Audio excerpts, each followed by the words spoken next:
तो क्या आप लोग जानते हैं कि प्लांट्स का न्यूट्रिशन क्या है? प्लांट्स न्यूट्रिशन किस तरीके से लेता है? अगर प्लांट्स फोटोसिंथेसिस कर ही नहीं पाए तब क्या होगा? हमारे अर्थ पर क्या इफेक्ट पड़ेगा? तो इसी सब क्वेश्चन का आंसर जो है ना, ये चैप्टर देगा आपको।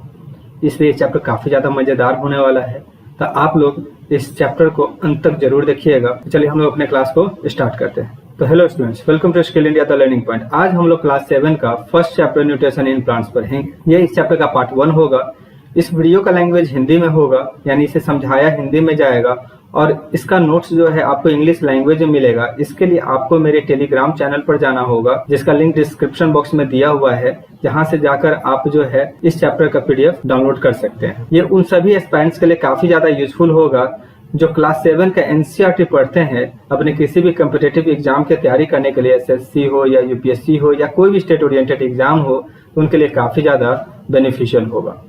अगर आप इस चैनल पर नए हैं तो प्लीज सब्सक्राइब कर दें, बेल आइकन को प्रेस कर दें, hit like button and share it more and more please. इससे मुझे मोटिवेशन मिलेगा और आप लोगों के लिए इसी तरह का जो है लेक्चर मैं लाते रहूंगा, तो प्लीज शेयर इट। तो चलिए हम लोग जो है अपने चैप्टर का ओवरव्यू देख लेते हैं कि चैप्टर में हम लोग को पढ़ना क्या क्या है। सबसे पहले हम लोग जो है इंट्रोडक्शन देखेंगे। इंट्रोडक्शन में हम लोग देखेंगे कि न्यूट्रिएंट्स क्या होता है, न्यूट्रिएंट्स का कंपोनेंट क्या है, न्यूट्रिएंट्स जो है लिविंग ऑर्गेनिज्म के लिए क्यों जरूरी है, इस सब के बारे में हम लोग कुछ बेसिक चर्चा करेंगे। फिर मेरा नेक्स्ट टॉपिक आएगा mode of nutrition in plants. इस टॉपिक में हम लोग देखेंगे दो तरीके का मोड ऑफ न्यूट्रिशन देखेंगे प्लांट्स के लिए, एक ऑटोट्रॉपिक मोड ऑफ न्यूट्रिशन और एक हेटरोट्रॉपिक मोड ऑफ न्यूट्रिशन। तो ऑटोट्रॉपिक मोड ऑफ न्यूट्रिशन के अंतर्गत हम लोग क्या करेंगे, फोटोसिंथेसिस पढ़ेंगे, और जो दूसरा यानी सेकेंड जो है हेटरोट्रॉपिक मोड ऑफ न्यूट्रिशन, तो उसको जो है हम अदर मोड ऑफ न्यूट्रिशन के अंतर्गत पढ़ेंगे, जिसके अंतर्गत जो है हम लोग क्या कर देंगे, सेप्रोट्रॉप्स को पढ़ लेंगे। ठीक है। फिर हमारा नेक्स्ट टॉपिक आएगा how nutrients are replenished in the soil. अगर एक बार खेती हो जाता है, ठीक है, खेती हो जाने के बाद मिट्टी का जो क्या होगा, न्यूट्रिएंट्स खत्म हो जाएगा। अगर हम दोबारा उसमें खेती करना चाहते हैं तो उस मिट्टी में क्या चाहिए, न्यूट्रिएंट्स चाहिए। अगर वो क्योंकि पहले बार में खत्म हो चुका था या कम हो चुका था, तो उसको दोबारा उसमें न्यूट्रिएंट्स लाने के लिए हम लोग को कुछ न कुछ करना पड़ेगा। तो इसी सब चीज के बारे में हम लोग इस टॉपिक में चर्चा करेंगे। बेसिकली हम लोग जो यहाँ पर फर्टिलाइजर और मैन्योर के बारे में बात करेंगे। हमारा जो नेक्स्ट टॉपिक आएगा वो होगा कीवर्ड्स। कीवर्ड्स में हम लोग देखेंगे जो एनसीईआरटी के लास्ट में जितने भी वर्ड्स डाले हुए हैं कीवर्ड्स, उस सब के बारे में हम लोग एक एक करके चर्चा करेंगे। देखिए हम लोग जो है इसमें जितना भी वर्ड है वो पहले भी चर्चा कर लिए रहेंगे, लेकिन हम लोग एक रिवीजन के तौर पर इसको हम यहाँ पर कीवर्ड्स को लेंगे। फिर हमारा आएगा नेक्स्ट इंपॉर्टेंट क्वेश्चन। तो जितने भी एनसीईआरटी का क्वेश्चन है, जो इम्पोर्टेंट क्वेश्चन है, वो सभी को जो यहाँ पर इंक्लूड किया जाएगा विथ आंसर। तो आप लोग को लास्ट तक देखना है ना, देखिएगा तो आप लोगों के लिए काफी ज्यादा बेनिफिशियल होगा। ओके, तो चलिए हम लोग जो है अपने क्लास को स्टार्ट करते हैं इंट्रोडक्शन के साथ। तो हम लोग सबसे पहले देख लेते हैं कि न्यूट्रिएंट्स क्या होते हैं। देखिए न्यूट्रिएंट्स एक केमिकल सब्सटेंस है जो किसी भी लिविंग ऑर्गेनिज्म को हेल्प करता है उसको ग्रो करने में, उसके सेल को बिल्डअप करने में। अगर सेल डैमेज हो जाता है तो उसको रिपेयर करने में मदद करता है। न्यूट्रिएंट्स लिविंग ऑर्गेनिज्म को हीट प्रोड्यूस करता है to maintain the body temperature. Nutrients energy provide करता है, उस एनर्जी के थ्रू जो है कोई भी लिविंग बीइंग्स अपना जो है डेली एक्टिविटीज कर पाते हैं, है ना। तो इतना वाइटल रोल प्ले करता है न्यूट्रिएंट्स। तो अब न्यूट्रिएंट्स में मिलता क्या है, ऐसा क्या क्या चीज है जिसकी वजह से जो है न्यूट्रिएंट्स इतना जो है वाइटल रोल प्ले करता है किसी भी लिविंग ऑर्गेनिज्म के लिए। तो वो क्या है देख लीजिए, कार्बोहाइड्रेट है, मिनरल्स है, विटामिन है, फैट्स है, प्रोटीन्स है। ये सब के बारे में हम लोग जो है क्लास 6 में चैप्टर 2 साइंस का जो है कंपोनेंट्स ऑफ फूड, ये हम लोग वहां पर भी देखे हुए थे। अगर वो वीडियो नहीं देखे तो जरूर जाके एक बार देख लीजिए, आप लोगों को बहुत ही अच्छे तरीके से समझ में आ जाएगा कि carbohydrate, minerals, vitamin, fats, protein सबका यूज क्या है, काम क्या है। तो थोड़ा सा हम लोग जो यहाँ पर इसका चर्चा कर लेते हैं। जैसे कार्बोहाइड्रेट क्या है, एनर्जी गिविंग फूड है, ठीक है। ये आपको क्या देता है, एनर्जी देता है। वहीं पर जो है मिनरल्स आपको स्ट्रेंथ देता है, विटामिन आपको जो है बीमारी से लड़ने में मदद करता है, फैट्स भी जो है क्या है, ये आपको एनर्जी प्रोवाइड करता है, प्रोटीन आपको ग्रोथ करने में मदद करता है। तो देख रहे हैं कि इतना इंपॉर्टेंट है ये न्यूट्रिएंट्स किसी भी लिविंग ऑर्गेनिज्म के लिए। तो ये न्यूट्रिएंट्स बेसिकली हम लोग को मिलेगा किस चीज में, ये मिलता है हम लोग को फूड, जो हम लोग खाना खाते हैं ना उसमें ये न्यूट्रिएंट्स हम लोग को मिलता है। हम लोग वेराइटीज ऑफ फूड खाते हैं, तो वो वेराइटीज ऑफ फूड में ये सभी कंपोनेंट आपको वहां पर दिखाई देंगे। तो ये बात तो हम लोग समझ गए हैं कि जितने भी लिविंग ऑर्गेनिज्म है सभी को क्या चाहिए, फूड की जरूरत होती है। तो इसी को बेस मानते हुए हम क्या करते हैं कि जितने भी लिविंग ऑर्गेनिज्म है ना वर्ल्ड में, उसको दो कैटेगरी में बांट कर देखते हैं। ठीक है, एक कैटेगरी में जो फोटोसिंथेसिस कर पाते हैं और एक कैटेगरी जो फोटोसिंथेसिस नहीं कर पाते हैं। जैसे फोटोसिंथेसिस कौन करेगा? प्लांट्स करेगा, क्योंकि हम जानते हैं कि प्लांट्स जो है अपना खाना खुद से बना सकता है, यानी वो किसी पर डिपेंड नहीं रहता है। और जो फोटोसिंथेसिस नहीं कर पाता है, जैसे आपका एनिमल्स, ह्यूमन बींग्स, ये फोटोसिंथेसिस नहीं कर पाता है। ठीक है, वो अपना खाना खुद से नहीं बना पाता है। ये किस पर डिपेंड रहेगा? ये डायरेक्ट और इनडायरेक्ट वे में प्लांट्स पर डिपेंड रहेगा, जो फोटोसिंथेसिस करके अपना खाना खुद से बना सकता है। तो इस तरीके से हम लोग जो है क्या करते हैं, फोटोसिंथेसिस और नॉन फोटोसिंथेसिस में पूरे लिविंग ऑर्गेनिज्म को बांटकर देखते हैं। तो चलिए हम लोग जो अपने क्लास को अब आगे बढ़ाते हैं। हम लोग देखते हैं कि mode of nutrition in plants, है ना, कि प्लांट्स जो है किस तरीके से न्यूट्रिशन लेता है। इससे पहले हम लोग को समझना होगा कि न्यूट्रिशन है क्या। देखिए, न्यूट्रिशन एक प्रोसेस है जिसके थ्रू कोई भी लिविंग बींग्स जो है फूड कंज्यूम करता है और फिर उस फूड से जो एनर्जी मिलता है उसको यूटिलाइज करता है अपने बॉडी में टू वेरियस फंक्शन। ठीक है, डेली एक्टिविटीज करने के लिए। इसी टर्म को, इसी प्रोसेस को न्यूट्रिशन बोला गया है। ओके, अगर हम बात करते हैं कि न्यूट्रिशन इन प्लांट्स क्या होता है, तो हम जानते हैं कि प्लांट्स अपना खाना खुद से बना सकता है। ठीक है, फिर इसके बाद उसको क्या करता है, ब्रेक डाउन करता है इनटू सिंपल सब्सटेंस में और इसको यूटिलाइज करता है अपने वेरियस फंक्शन करने के लिए अपने बॉडी के अंदर। इसी को हम लोग क्या बोलते हैं, न्यूट्रिशन इन प्लांट्स। इसी को आधार मानते हुए हम लोग क्या करते हैं कि न्यूट्रिशन इन प्लांट्स को दो तरीके में बांट देते हैं, एक ऑटोट्रॉपिक मोड ऑफ न्यूट्रिशन, एक हेटरोट्रॉपिक मोड ऑफ न्यूट्रिशन। तो हम देखते हैं कि ऑटोट्रॉपिक मोड ऑफ न्यूट्रिशन क्या होता है। देखिए, ऑटोट्रॉपिक मोड ऑफ न्यूट्रिशन में जो ऑटोट्रॉपिक है वो दो वर्ड से मिलकर बना हुआ है। ऑटो का मतलब होता है सेल्फ और ट्रॉप्स का मतलब होता है नॉरिशमेंट। ठीक है, तो सेल्फ का मतलब क्या होता है, खुद से, और ट्रॉप्स का मतलब होता है नॉरिशमेंट यानी nutrition. Autotrophic mode of nutrition के अंतर्गत वो ऑर्गेनिज्म आएंगे जो अपना खाना खुद से प्रिपेयर कर सकता है with the help of inorganic raw materials in the presence of sunlight.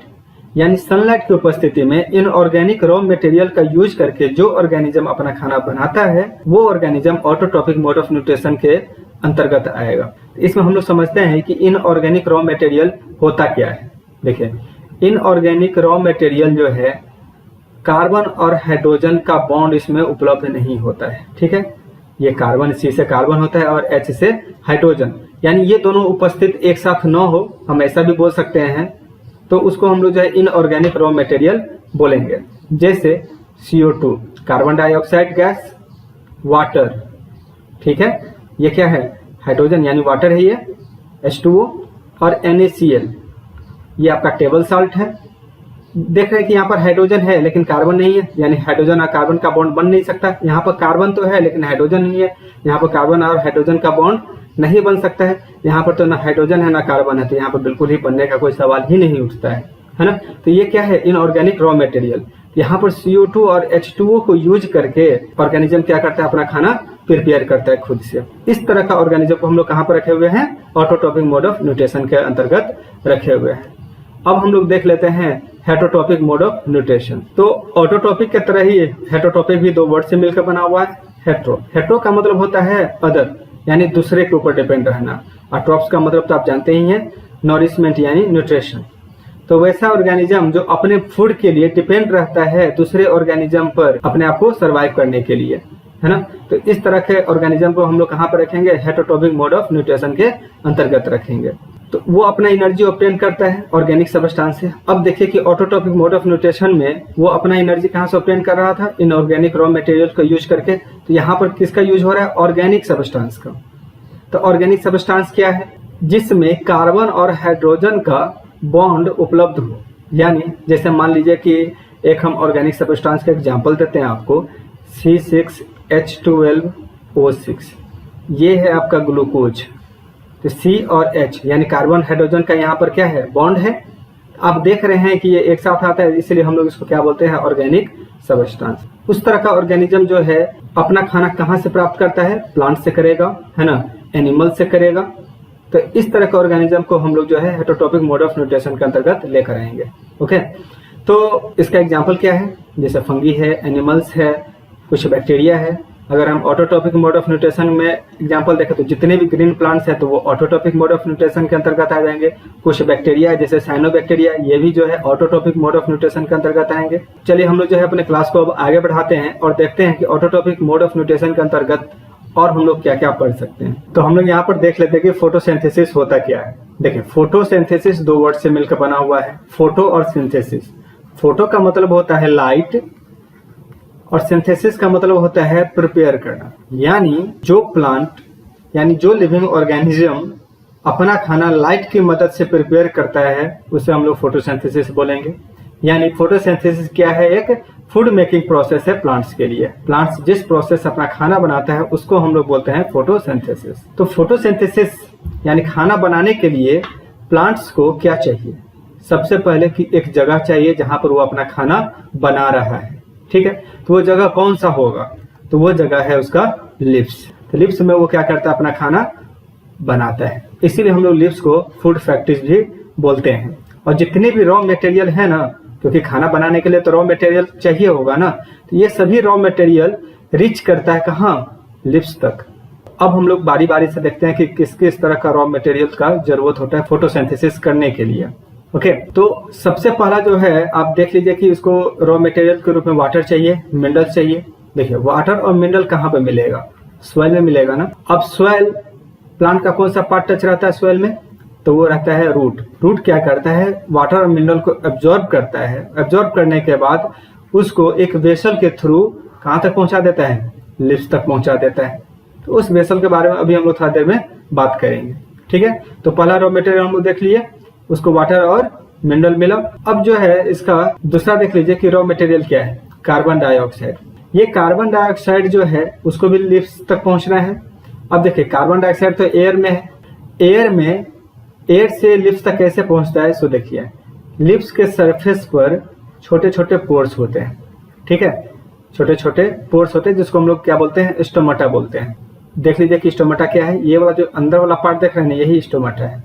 इसके अगल बगल में दो सेल होते हैं जिसको हम लोग गार्ड सेल बोलते हैं। ये क्या होता है ना कि ये बंद होता है और खुलता है। तो ये जब सोलन हो जाता है यानी फूल जाता है तो ये खुल जाएगा, जब ये श्रिंकन हो जाएगा, ठीक है, तो ये बंद हो जाता है। तो स्टोमाटा का काम क्या है, गैसवस एक्सचेंज करना, यानी कार्बन डाइऑक्साइड को अंदर ले जाना और ऑक्सीजन को बाहर ले आना, यही स्टोमाटा का काम है। अब हम लोग थोड़ा सा उस वेसल के बारे में बात कर लेते हैं जिसके थ्रू वाटर और मिनरल्स जो है लिव्स तक पहुंच पाते हैं। ओके, तो यहाँ पर देखिए ये दो तरीके का वेसल यहाँ पर पाया जाता है, एक होता है जाइलम, एक होता है फ्लोएम। तो यहाँ पर हम लोग देख लेते हैं कि जाइलम और फ्लोएम का काम क्या है। तो सबसे पहले देख लीजिए कि वेसल एक पाइप की तरह होता है जो आपको पूरे रूट में, स्टीम में, ब्रांच में, लिव्स में, यानी प्लांट के हर पार्ट में आपको दिखाई देगा। ठीक है, देख रहे एक पाइप की तरह यहाँ पे। इसी तरीके से पूरे प्लांट्स में जो है आपको माइक्रोस्कोप से जब देखिएगा तो आपको इस तरीके से दिखाई देगा। ओके, तो अब देख लीजिए कि जाइलम का काम होता है वाटर और मिनरल को लिव्स तक पहुंचाने का। कहाँ से, रूट जब एब्जॉर्ब कर लेता है वाटर और मिनरल्स को तो उसको वहां से लिव्स तक पहुंचाने का काम किसका है, जाइलम का। तो फ्लोएम का काम क्या है, तो फ्लोएम का काम ये है जब लिव्स अपना खाना बना लेता है फोटोसिंथेसिस के मदद से, उस खाना को डिस्ट्रीब्यूट भी करना पड़ेगा, तो वो डिस्ट्रीब्यूट करने का काम जो है ना फ्लोएम का होता है। ठीक है, इसका और भी बहुत सारा फंक्शन है, तो ये सब हम लोग हायर क्लास में पढ़ेंगे। ये सब जितने भी आप टर्म देख रहे हैं ना, ये सब हम लोग को हायर क्लास में पढ़ना है, तो अभी आप लोग को इसके बारे में ज्यादा टेंशन लेने की जरूरत नहीं है। ओके, तो चलिए हम लोग जो है अपने क्लास को आगे बढ़ा, सेल के बारे में देख लेते हैं कि सेल होता क्या है। ओके, तो सेल क्या है, cell is a fundamental structural and biological unit of all living organism. कहने का मतलब है कि जितने जो भी सेल है ना, एक फंडामेंटल स्ट्रक्चरल यूनिट है ना। कहने का मतलब है एक छोटा सा इकाई है जहां से वो अपने आप को रिप्लिकेट करता है और इसके बाद से एक पूरा लिविंग ऑर्गेनिज्म बनता है। ठीक है, आप इसको एक एग्जांपल से समझ जाइए। देखिए, आप अगर एक वॉल बनाना हो तो आप तो ऐसा नहीं है कि बाजार जाइएगा और एक दीवार खरीद कर लगा दीजिएगा, 4 दीवार लाइएगा और एक रूम बना दीजिएगा, तो ऐसा तो होगा नहीं। आप क्या कीजिएगा, एक एक ब्रिक्स को जोड़ना चालू कीजिएगा। ठीक है, एक ब्रिक लगाइएगा, फिर इसके बाद यानी बहुत सारा ब्रिक्स लगाकर एक वॉल का फॉर्मेशन यहाँ पर हो जाएगा। उसी तरीके से जब कोई लिविंग ऑर्गेनिज्म का डेवलपमेंट चालू होता है तो एक सेल से स्टार्ट होता है। ठीक है, उस सेल क्या करता है, अपने आप को रिप्लिकेट करता है और ये बहुत बार करता है, जिसके वजह से मिलियंस ऑफ आपको सेल जो है एक लिविंग ऑर्गेनिज्म में दिखाई देगा। यही सेल जिस तरीके से यहाँ पर ब्रिक्स जुड़ जुड़ कर एक पूरा दीवार खड़ा कर देता है, उसी तरीके से सेल जो है जुड़ जुड़ कर क्या है, एक पूरा लिविंग ऑर्गेनिज्म खड़ा कर देता है। तो एक सेल से बनना स्टार्ट हुआ, इसीलिए इसको हम लोग क्या बोलते हैं, फंडामेंटल स्ट्रक्चरल। ये जिस तरह का सेल होगा वो अपने आप उसी तरीके का सेल रेप्लिकेट करेगा, है ना। ये एक बायोलॉजिकल यूनिट है, यानी इसमें क्या है, लिविंग है ये, इसलिए इसको हम लोग बायोलॉजिकल यूनिट बोलते हैं। तो जितने भी लिविंग ऑर्गेनिज्म है सेल से ही मिलकर बना होता है। आप इसका एक स्ट्रक्चर से इसको देख लीजिए, स्ट्रक्चर कैसा होता है। देखिए, ये आपका एनिमल का सेल का स्ट्रक्चर है। प्लांट का सेल का स्ट्रक्चर थोड़ा सा डिफरेंट होता है, तो ये एनिमल सेल का स्ट्रक्चर है। इसमें आपको जो ये बाहर वाला जो लाइनिंग दिख रहा है ना, इसको हम लोग बोलते हैं सेल मेम्ब्रेन। ओके, जो अंदर वाला जो ये वाला पार्ट दिख रहा है ना, इसको हम लोग बोलते हैं न्यूक्लियस। न्यूक्लियस क्या होता है, पूरे सेल का कंट्रोलर है। ये कंट्रोल करके रखता है, इसको मैनेज करता है। और इस न्यूक्लियस और इस सेल मेम्ब्रेन के बीच का जो आपको ये लिक्विड दिख रहा है, ये लिक्विड जो है, यानी इसको हम लोग फ्लूइड भी बोलते हैं। फ्लूइड क्या होता है, फ्लूइड क्या है, क्या आप लोग को पता है? तो कोई भी ऐसा मैटर जो फ्लो कर सकता है उसको हम लोग बोलते हैं फ्लूइड। जैसे एयर फ्लूइड है, वाटर फ्लूइड है, तो इसके अंदर में आपको जो है क्या मिलेगा, फ्लूइड मिलेगा। ये फ्लूइड जो है, इस फ्लूइड में जो है आपको बहुत सारे सेल ऑर्गेनल्स मिलेंगे। ठीक है, जैसे मान लीजिए कि माइटोकॉन्ड्रिया, और भी बहुत सारा है। तो जैसे माइटोकॉन्ड्रिया का वर्क क्या है, यहाँ पे माइटोकॉन्ड्रिया का काम है पूरे सेल को एनर्जी प्रोवाइड करने का काम होता है। इसी तरह का बहुत सारा इसमें सेल ऑर्गेनल्स आपको मिलेगा, जो 9th क्लास में आप लोग को पढ़ना है। जो बीच में आपको लिक्विड था ना, इस लिक्विड को हम लोग बोलते हैं साइटोप्लाज्म। क्या बोलेंगे, साइटोप्लाज्म। यानी इस मेम्ब्रेन और इस न्यूक्लियस के बीच का जितना भी पार्ट है उसको हम लोग बोलेंगे साइटोप्लाज्म। साइटोप्लाज्म में ही आपको बहुत सारा सेल ऑर्गेनल्स दिखाई देगा। ठीक, अगर हम बात करते हैं कि सेल मेम्ब्रेन के अंदर जितना भी चीज है विथ न्यूक्लियस, उसको हम लोग क्या बोलेंगे, उसको हम लोग बोलते हैं प्रोटोप्लाज्म। तो कुछ बेसिक नॉलेज चाहिए था हम लोग को सेल के बारे में, इसलिए हम यहाँ पर जो है कुछ चर्चा किए हैं इसका। ठीक है, और अच्छे तरीके से हम लोग को क्लास 9th में पढ़ना है, बहुत ही ज्यादा डीपली पढ़ना है। बस हम लोग यहाँ पर इसलिए सबका जानकारी ले रहे हैं कि हायर क्लास में जाने के बाद हम लोगों को दिक्कत न हो समझने में कि सेल क्या होता है, हम लोग के लिए अननोन न रहे। तो चलिए हम लोग अपने क्लास को अब आगे बढ़ाते हैं। अब हम फोटोसिंथेसिस को जो है ना थोड़ा सा और डिस्क्राइब करना चाहते हैं। ठीक है, हम इसमें देखना चाहते हैं कि लाइट का यूज कहाँ पे है, लाइट क्यों यूज हो रहा है, इस चीज को हम लोग यहाँ पर थोड़ा सा चर्चा करना चाहते हैं। तो हम जानते हैं कि प्लांट्स का जितना भी खाना बनता है, मोस्टली खाना जो बनता है वो लीव्स में ही बनता है। देखिए, खाना और भी जगह पर बनता है, जो भी प्लांट्स का ग्रीन पार्ट है ना, यानी जहां पर फोटोसिंथेसिस हो पाता है वहां पर खाना आपका बनेगा। तो मोस्टली पार्ट जो है फोटोसिंथेसिस का वो लीव्स में ही होता है, इसलिए हम लोग लीव्स का ही बात करेंगे। ठीक, तो लीव्स में क्या होता है, एक ग्रीन पिगमेंट होता है जिसको हम लोग बोलते हैं क्लोरोफिल। ठीक है, उस ग्रीन पिगमेंट को क्या बोलेंगे, क्लोरोफिल। उसके पहले भी ग्रीन पिगमेंट को जानने से पहले आप समझिए कि हर लीव्स में जो है ना थाउजेंड्स ऑफ आपको क्लोरोप्लास्ट मिलेगा। क्या मिलेगा, क्लोरोप्लास्ट। उस क्लोरोप्लास्ट के अंदर में ग्रीन पिगमेंट मिलेगा जिसको हम लोग क्या बोलते हैं, क्लोरोफिल बोलते हैं। तो एग्जैक्टली हम लोग देखते हैं कि क्लोरोफिल है कहाँ, प्लांट मतलब लीव्स का कौन सा पार्ट है जो लाइट को ट्रैप करता है। ठीक है, वैसे भी आप यहाँ पे देखिए क्लोरोफिल है ना, ये इसका काम ही है लाइट को ट्रैप करना, सनलाइट को ट्रैप करना, जिसके मदद से प्लांट्स अपना क्या करता है, खाना बनाता है। यानी लीव्स अब जो अपना खाना बनाता है वो क्लोरोफिल के मदद से बनाता है, क्योंकि क्लोरोफिल में है ये क्षमता जो सनलाइट को क्या कर सके, वो ट्रैप कर सके। तो हम एग्जैक्टली लोकेशन बस देखना चाहते हैं कि कहाँ पर क्लोरोफिल पाया जाता है। ठीक है, और कैसे वो जो है लाइट की मदद से खाना बनाते हैं, बस हम लोकेशन आपको दिखाना चाहते हैं। ठीक है, तो इसलिए अभी जो हम फिगर लेकर आ रहे हैं तो उसमें और ज्यादा चीज जानने की जरूरत नहीं है आपको, बस हम एक एग्जैक्टली लोकेशन आपको दिखाना चाहते थे, इसलिए हम ये फिगर अभी दे रहे हैं आप लोगों को। तो देखिए, लाइट है, लाइट कहाँ से आ रहा था, सन से आ रहा था। ये लाइट यहाँ पे आके पड़ा, आप देख रहे हैं एक एक डिस्क को देखिए, एक अलग अलग डिस्क है ना, बहुत सारे डिस्क है यहाँ पे। तो एक डिस्क का जो नाम है इसको हम लोग बोलते हैं थाइलाक्वाइड। क्या बोलते हैं, थाइलाक्वाइड। ठीक है। इसी थाइलाकॉइड में क्लोरोफिल पाया जाता है। इसी थाइलाकॉइड में क्या पाया जाता है? क्लोरोफिल पाया जाता है। और लाइट रिसेप्टर का भी काम जो है क्लोरोफिल, यानी क्लोरोफिल यहाँ है तो लाइट भी यहीं पर क्या होगा? एब्जॉर्ब होगा। तो लाइट यहाँ पर आया, ठीक है। अब देखिए कि वाटर जो हम लोग को सॉइल से मिला था, वाटर यहाँ पर पहुंचेगा। इसमें से क्या होगा? ऑक्सीजन ब्रेक डाउन हो जाएगा, क्योंकि वाटर का फॉर्मूला क्या होता है? H2O। तो यहाँ पर ऑक्सीजन क्या होगा? ब्रेक होकर, और ये क्या बना देगा? यहाँ पर ऑक्सीजन गैस बना देगा। तो यहाँ पर आप देख लीजिए कि पूरा प्रोसेस जो है यहीं पर होता है। अब इसके बाद क्या होता है? देखिए ATP बना, NADPH2 बना, ये सब हम लोग को हायर क्लास में जानना है। तो ATP क्या है? एक तरह का एनर्जी है, ठीक है, जिसको यूज करके CO2 को यूज करके और ATP को यूज करके क्या बना दिया जाता है? शुगर, एक कम्प्लेक्स ऑर्गेनिक सब्सटेंस बना दिया जाता है। तो इस तरीके से पूरा फोटोसिंथेसिस होता है। तो अब हम एक इसको समराइज करके देखते हैं। जितना भी फोटोसिंथेसिस का प्रोसेस हुआ, किसके कारण हुआ? सन के कारण हुआ, है ना। इसीलिए हम लोग बोलते हैं कि सन क्या है? एक अल्टीमेट सोर्स ऑफ एनर्जी है किसी भी लिविंग ऑर्गेनिज्म के लिए, है ना।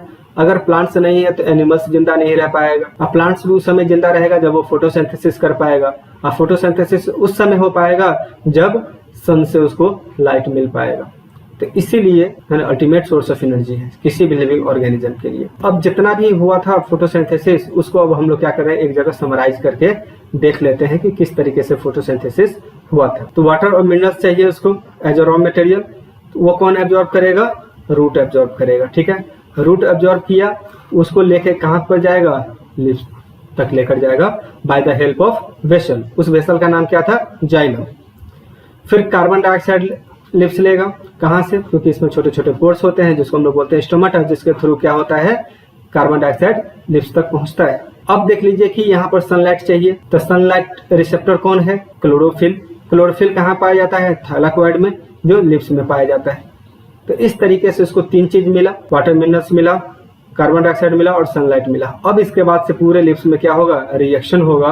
रिएक्शन होने के बाद 2 चीज बनाएगा, एक कार्बोहाइड्रेट बनाएगा और एक ऑक्सीजन बनाएगा।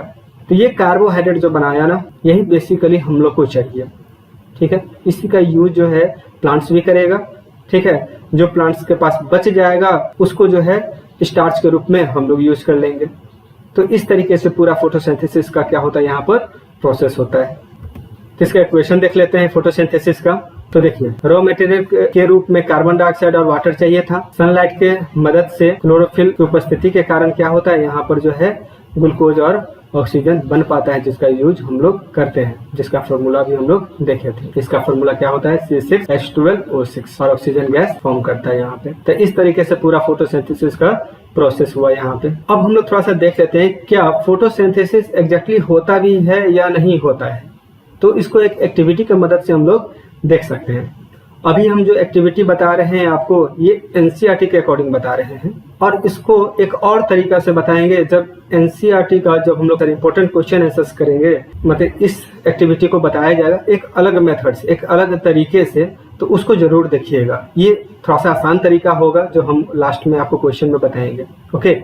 लेकिन ये भी एक अच्छा तरीका है, आप लोग को ये ट्राई करना चाहिए। हम लोग क्या करते हैं, 2 पॉट ले लेते हैं, है ना, जिसमें अलग अलग प्लांट हो। अब हम क्या करते हैं इसके बाद कि इसको एक को जो है कवर कर लेते हैं फॉर 72 आवर्स, ठीक है। एक ब्लैक बॉक्स से जो है इसको कवर कर देते हैं जहां पर इसको सनलाइट न मिल पाए 72 आवर्स के लिए, यानी 3 दिन के लिए, 3 से 4 दिन आप रख सकते हैं। इसके बाद एक दूसरा जो पॉट लिए हुए थे, इसको हम लोग क्या करते हैं, सनलाइट में छोड़ देते हैं आफ्टर 72 आवर्स। अब हम लोग क्या करेंगे, इसको चेक करेंगे कि इसमें फोटोसिंथेसिस हुआ है या नहीं हुआ है। तो ये चीज हम लोग कैसे चेक करेंगे? हम जानते हैं फोटोसिंथेसिस जब होगा तो कार्बोहाइड्रेट बनेगा, यानी उसमें स्टार्च उपस्थित होगा। अब स्टार्च उपस्थित है तो हम लोग क्या करेंगे, उसको स्टार्च को तो आसानी से हम लोग चेक कर सकते हैं, क्योंकि क्लास 6 में चैप्टर 2 में हम लोग जो है स्टार्च टेस्ट करके देखे हुए थे। अब वो स्टार्च टेस्ट को दोहराने की बारी आ गई, क्योंकि हम लोग को ये पता करना है कि फोटोसिंथेसिस हुआ है या नहीं हुआ है। तो ये फोटोसिंथेसिस करने के लिए स्टार्च तो हम लोग को चेक करना ही पड़ेगा। तो चलिए हम जो है स्टार्च को टेस्ट करके देखते हैं है या नहीं है। तो इसमें से हम एक लिप्स तोड़ लेते हैं और इसमें से एक लिप्स को ब्रेक कर लेते हैं, तोड़ लेते हैं, ठीक। तोड़ लेने के बाद उसको अच्छे से हम बॉयल करेंगे वाटर में। देखिए बॉयल करने से क्या होगा कि इसका सेल वॉल टूट जाएगा, ठीक है। सेल वॉल टूट जाने का मतलब क्या होता है, देखिए प्लांट में एक सेल वॉल होता है जिसकी वजह से प्लांट क्या होता है, काफी ज्यादा कठोर होता है, रिजिड होता है, ठीक है। तो इसमें सेल वॉल पाया जाता है, तो सेल वॉल क्या हो जाएगा, बॉयल करने से ब्रेक डाउन हो जाएगा। फिर इसके बाद से उसको हम लोग क्या करेंगे, एक बीकर में डालकर उसको फिर से जो है स्टीम कर देंगे। स्टीम देने से क्या हो जाएगा, इसका क्लोरोफिल खत्म हो जाएगा। अब उसको एक चाइना डिश में डालकर उसमें हम लोग क्या करेंगे, आयोडीन का सोल्यूशन डालेंगे।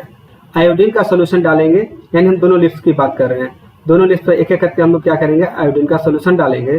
तो हम देखेंगे जिसको कवर करके रखे हुए थे उसमें कोई ब्लू ब्लैक कलर का स्पॉट नजर नहीं आएगा, लेकिन जो आपका सनलाइट में था उसमें आपको जो है ब्लू ब्लैक कलर का स्पॉट दिखाई देगा। इसका मतलब ये हुआ कि हम लोग यहाँ पर समझ पाए हैं कि यहाँ पर फोटोसिंथेसिस हुआ है। जो सनलाइट वाला में था, जो डार्क रूम में था यानी बॉक्स से ढका हुआ था, उसमें कोई भी फोटोसिंथेसिस नहीं हो पाया है। तो इस तरीके से हम लोग जो है देख सकते हैं कि फोटोसिंथेसिस हुआ है या नहीं हुआ है। तो आप लोग जो है सेकेंड पार्ट में इसका जो क्वेश्चन आंसर हम लोग करेंगे, वहां पर एक और तरीका से हम बताएंगे कि कैसे आप लोग इसको बहुत ही आसानी से चेक कर सकते हैं। ओके, तो चलिए अभी हम लोग जो है अपने क्लास को आगे बढ़ाते हैं थोड़ा सा। अब देख लीजिए कि फोटोसिंथेसिस जो है, फोटोसिंथेसिस के थ्रू तो अपना खाना खुद से बनाता ही है ग्रीन प्लांट। तो ग्रीन अलगी, आप इस तरह का जो है पॉन्ड्स में बहुत सारा जो है पार्ट देखे होंगे, जो ग्रीन अलगी हम लोग जिसको बोलते हैं, ये भी अपना खाना जो है ना by the help of photosynthesis बनाता है। अपना खाना खुद से बनाता है और यूज करता है, उसको यूटिलाइज करता है, ठीक है। तो एक एग्जाम्पल ये भी है इसका प्लांट्स के अलावा। अब यहाँ पर देख लीजिए कि प्लांट जो है अपना खाना जो सिंथेसाइज करता है तो वो कार्बोहाइड्रेट तो बनाता ही है, क्या इसके अलावा भी कुछ और बनाता है क्या? तो बिल्कुल, बहुत सारा प्लांट ऐसा है जो कार्बोहाइड्रेट के अलावा भी बहुत सारा चीज बनाता है, जैसे प्रोटीन। अभी हम लोग देखेंगे कि प्लांट्स प्रोटीन कैसे बनाता है। तो देखिए, प्रोटीन एक नाइट्रोजेनस सब्सटेंस, नाइट्रोजेनस सब्सटेंस का मतलब इसमें नाइट्रोजन की जरूरत होगी, ठीक है। जैसे मान लीजिए कि कार्बोहाइड्रेट में, कार्बोहाइड्रेट 3 चीज से मिलकर बनता है, कार्बन, हाइड्रोजन और ऑक्सीजन, ये तीनों मिलकर बनता है। अगर इसमें आप क्या कीजिए, नाइट्रोजन ऐड कर दीजिए तो आपको जो है नाइट्रोजनस सब्सटेंस यानी प्रोटीन आपको मिलेगा। तो ये प्रोटीन जो है, प्रोटीन बनाने के लिए प्लांट को नाइट्रोजन की जरूरत होगी। हम जानते हैं कि 78% नाइट्रोजन जो है एयर में मौजूद है, सफिशिएंट है ये, है ना। लेकिन प्लांट्स के पास कोई ऐसा सुविधा नहीं है कि वो डायरेक्ट जो है क्या करे, नाइट्रोजन को अपने अंदर में ले ले। जिस तरह से वो कार्बन डाइऑक्साइड एयर में से ले लेता है स्टोमेटा के थ्रू, तो उस तरह का कोई भी जो है इसके पास पार्ट नहीं है, ठीक है। कोई भी ऐसा तरकीब नहीं है प्लांट्स के पास जिसके वजह से वो नाइट्रोजन एयर से डायरेक्ट ले सकता है। तो इसके लिए वो क्या करता है, एक माइक्रोब्स का सहारा लेता है।